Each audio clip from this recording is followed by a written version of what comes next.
Hey guys, it's Juan with Con Culture Podcast at New York City Comic Con with special guest, Comeback. We're gonna walk around the con and get some coverage. You excited? I'm excited. What you excited for? Chris Evans. Chris Evans. Get to meet him today, guys. See you in a bit.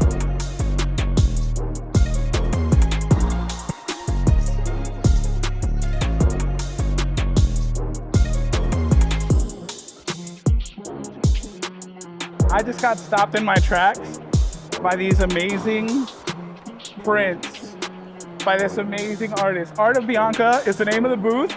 Tell us a little bit about your art and how these events, and in particular the 9 Lives collection. Okay, sure, yeah. I'll just show hi, that. my name's Bianca. I'm an artist out in Orlando. I paint a little bit of a lot of different things. So I work on a bunch of different random series. So the one that you were showing earlier is called Light and Dark, and it's like how darkness is this overwhelming thing, but with a little bit of light, it kind of balances it all out. And the true balance is like dawn and dusk, and that's what that whole series is about. But the Death and 9 Lives series is about like a caring kind of love. So it's how Death finds the 9 lives and takes care of them, and then each one means something really special. So there's one that's called Life is What You Created to Me, or there's another one where there's a swing. It's the idea that life has its ups and downs, is what that one's about. So there's a bunch of them in there. And what does this one mean? That one's called Death's Day Off. That even though life is crazy, it's about finding time for yourself. So that's what that one's about. So they all mean something super special. I think that's very important, is finding balance, especially as crazy and chaotic as life could be. This is so original, and you have such original takes. Where does that inspiration come from? The jar, the Blue Beetle and Spider-Man in a jar.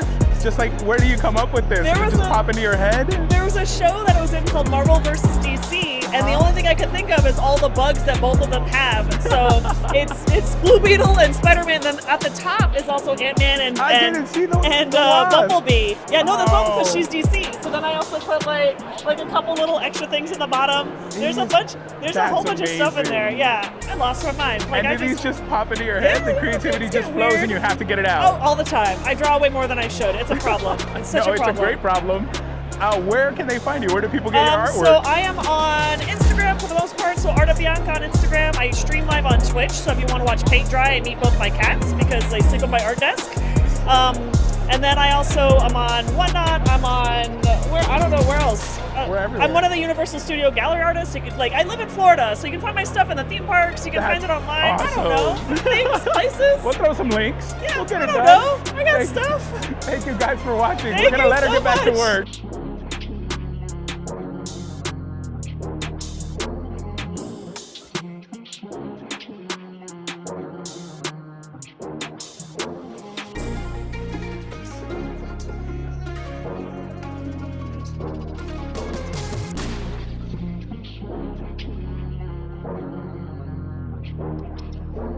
The amazing Erica Fett. I've been a long-time fan. Had to take this opportunity. Been with you on Instagram for a good while. She is a model, cosplayer, actress. She does it all. And now, recently, a podcaster with, what's the name of your podcast? Camp Cryptid Podcast. And what's the podcast about? So Camp Cryptid Podcast is a horror and sci-fi themed podcast. We dabble in all the debauchery, everything from cryptids, paranormal sightings, movie reviews. It's kind of like a plethora of just everything. Yes, all the stuff that terrifies me, but my wife loves. That's what it's into. But it's an amazing way that you transitioned into basically exploring all your creative outlets. So explain a little bit about that, first starting with the modeling, the cosplaying. Yeah. What drives you creatively? So Juan, I literally, like you said, I've been cosplaying for forever now. And I've done everything from Freddy, Jason, Vampirella. I've done all of these horror characters, and horror has been something that I've loved with sci-fi all of my life. So as I've been cosplaying these characters over the years, I was dabbling a little bit over COVID with maybe doing a podcast. So I was what's a way I don't have to put makeup on, but I can still do things creatively? And a podcast was the perfect fit. And, I dabbled in it for a little bit, and it was a great time because it was just a way for me to be a complete geek over horror and sci-fi, but still kind of do all the cosplays and kind of infuse all of the two. And I kind of just found a way to bring them all together. Which is very difficult to do, I'm sure, as you know, transitioning from doing those cosplays, getting the likes on the photos and getting so much engagement, and then going for a podcast where you're just nerding out and just showing a little more of yourself. I personally loved it. Getting to know you more, hear your voice. But how was that transition? I'm sure you got some like, oh, this isn't what I'm here for, or how did you keep that positivity and go into that podcast? So luckily, a lot of people who followed me already knew that I did a lot of horror and sci-fi. So it was kind of one of those things where people who are into that, you know, because not everybody's into horror and sci-fi, and that's I'm okay. terrified by it, but Yeah, I'm and such a it's strong okay, supporter. yeah. I'm here for it. But it's one of those things where I feel like the people who were into that, it was a kind of another way that they could get to know my personality a little bit more. It was a way that they could kind of get to know my podcast and things that interested me, like Bigfoot. Yes. Like when the new Bigfoot video Oh, came the out. latest Yes, one? What are your yes. thoughts on that? Peculiar, right? Right, it just sits down. I know, I was like, okay, so that's peculiar. I don't have the answer for that one, but it was a way that, you know, it really means a lot to me that people who were into that, it was just another way that we could kind of form a community. And that's what, one of the reasons I do my Campfire Tales episodes is when my listeners are listening, if they have a creepy experience, you know, it's something that we could talk about. And I think that's a really good thing, is having that safe space where we could have all these creative, like crazy stories come out and we could just talk about it and just dissect it. Awesome. And where's the best place to find all this stuff? Yeah, so campcryptidhorrorpodcast.com is the best place to find it. That'll have all of our social media, our latest episodes. We do now video uploads to our YouTube.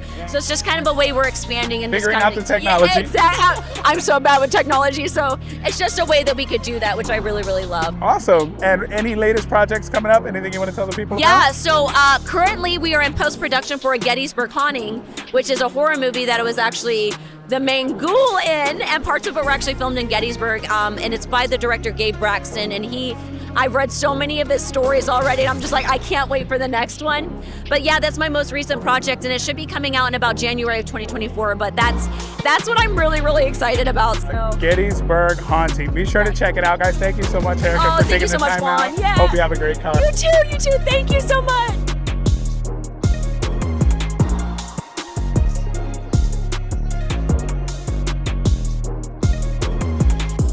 Hey guys, that was New York City Comic Con. I've lost everyone. I have no idea where I am. I have sensory overload and I can't feel my feet. But that was an amazing experience. So much to see, so much to buy, so much to do.